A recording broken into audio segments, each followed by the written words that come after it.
Have you ever had a feeling before where you just watched a video and you can literally feel the pain that someone else is feeling through the video? Like, you may not really care that much, but you know that someone saw this and they were just absolutely going through it. They were not having a good time at all. They have like their hands on their head and they're just like, come on man, why did this have to happen? One easy way where you can see this feeling is when like an announcement of bad news come out. A good recent example was the whole Overwatch thing. Like, you know that a hardcore Overwatch fan was watching that video. It was just absolutely not having a great time at all. And one of the most easiest places where you could go see that feeling is if you go to any game community or any community in general that's just extremely neglected. Now, one thing that I like to do is do checks on some communities. Something that I'm a little bit interested in, but not hardcore in it. Like, one community that I'll check in on will usually be the Genshin Impact community. This is a game that I just generally don't really care about at all because I think the game is extremely boring. It will be fun for like a little bit, but then the game just gets extremely repetitive really fast, and it's just not for me. But sometimes I'll go check in to see what the YouTubers are doing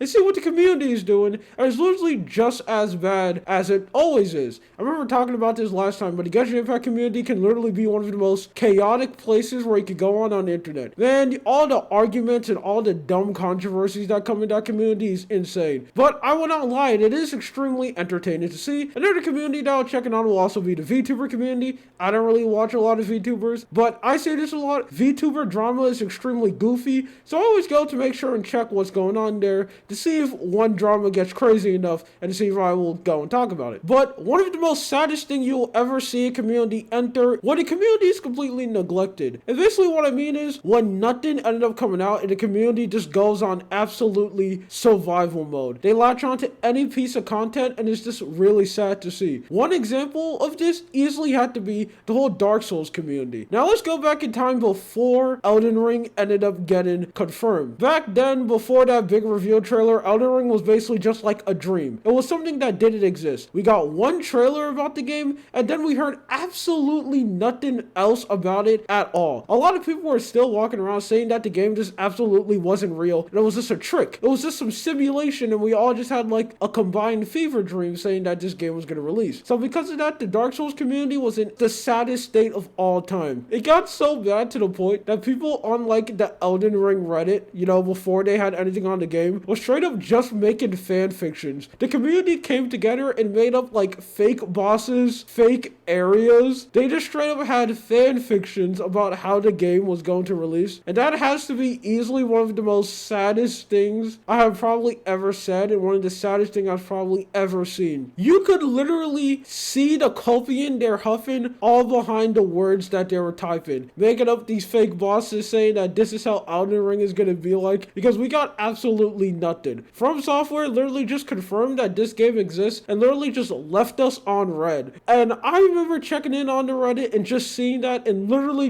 it just was not a good look, man. They just wanted literally something that they could latch on and they didn't care how fake or how like delusional they were being. And another community that was in that state easily has to be the whole JoJo community. I know JoJo is like completely dead on the internet and absolutely no one talks about it at all, but there was a time when JoJo actually used to be on the top of the world and everyone basically was talking about it, especially when part 5 ended up launching. Every week you have a bunch of new JoJo memes and every week people would just come together, watch the brand new JoJo episode on Friday, and it was basically a good time. But ever since part 6 ended up releasing and ever since JoJo ended up getting bought by Netflix, it has just completely been terrible. We ended up getting the first batch of the release of the anime, and right after that batch we got absolutely nothing for months. And the JoJo community has basically just rotted away. And it reached this same point of just being mega desperate. But there is one community who is currently on that state, and it's usually one of the most saddest things to see, and it has to be the whole GTA community. The GTA community is not a good place to be in at all. As we all know, Rockstar Games does not believe in releasing video games, and it 100% makes sense because they have absolutely no reason to. So much people still play GTA Online. I don't even know why they're playing that game because the game is absolutely garbage, and so much people spend so much money on playing shark cards. And the last game that Rockstar ended up releasing ended up being Red Dead Redemption 2, an absolutely amazing game, easily one of the best games to release on the whole last generation. One thing that a lot of people are waiting for is their next game, GTA 6. Now I think GTA 5 is around 10 years old now. It's a really old game, and a lot of people are super excited for the sequel of the game to come out. But basically, as we all know, this game is going to take an extremely long time to come out, and we're probably not going to see this game until like 2025, maybe even like 2026 or 2027. It's going to be an extremely long time until we go and see this game. But the GTA community has easily been in this state of just hoping for an extremely long time. They're at the point where any news that comes out on the game, you have one of their YouTubers make a specifically 8-minute video just so they can get the mid-roll ad of just them talking about one thing or just them straight up lying. Like, you will have some leak that has absolutely no proof of it coming out, have absolutely no source, and it doesn't even come from someone who has like a reputation of saying like good and reliable leaks, and people in the community will just 100% believe it because that's literally all they have. We don't have anything left. We only have one actual official GTA 6 leak, and that was the whole big leak when that guy ended up releasing a lot of footage of the game. That is like the only actual GTA leak we actually had, and the only time we actually get to see like inside and what was going on in the game. All the rest of these other leaks that we have, 100% not true, especially since we saw actual footage of the game of that one leak. We know that they're not true, and they're literally just people just making up complete fan fictions and just saying anything. They'll bring up something that's not confirmed at all, and they'll just pick up any little news. Like, it'll be something as small as like, the GTA story is completely done writing. One, even if that leak is true, who cares? All because the story is done, that doesn't mean the game is close to releasing. Now, I'm not a game developer, but I'm pretty sure your story of the video game is probably already finished before the game is even in development, so you actually know what to build. That is just something that I think that probably happened. I don't know what to call this whole state when the community entered this state. I just call it like desperate mode, and it's extremely bad for the content creators because, man, the content creators of these communities rather have two things to do. You rather just keep on living on the leak train where all you do is talk about any single news that comes out so you can basically stay relevant, or you basically just go and abandon ship and move to a different game. Those are basically your only two options, and if you choose the first option, you have an absolute sad state ahead of you. The only win that the GTA community ended up getting was the whole RP thing, where a lot of big streamers end up logging on GTA RP and making those type of videos, and that's literally it. Other than that, it has been nothing but extremely sad news. This is just something that I just want to talk about because I still see this to this day, because GTA 6 will always be trending for some weird reason. Every time one of these quote-unquote leaks come out, you have tons of people getting ready to go and talk about it, even though it's probably a nothing burger and probably something that just one dude made up. Anyway, this is something I want to talk about. My name is Lua. You have a good day or night. See ya.